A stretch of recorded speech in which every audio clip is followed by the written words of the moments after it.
जे पण इलेक्शन्स होतात त्याच्यामध्ये भाजपच का जिंकते? नाही, भाजपने जिंकू का नाही हा एक प्रश्न विचारला पाहिजे आपण.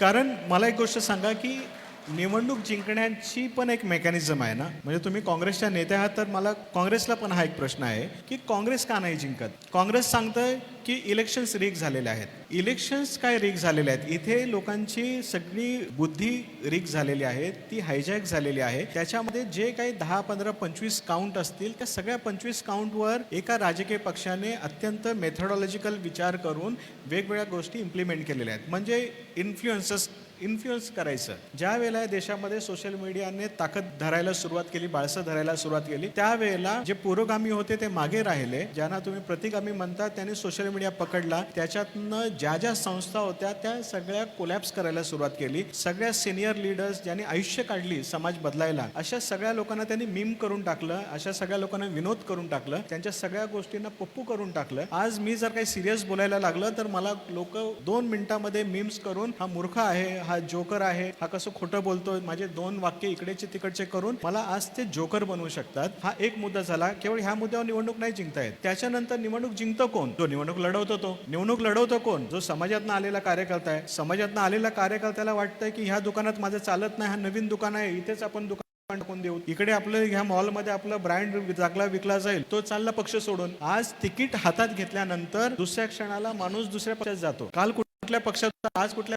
उद्या कुठल्या सांगता येत नाही.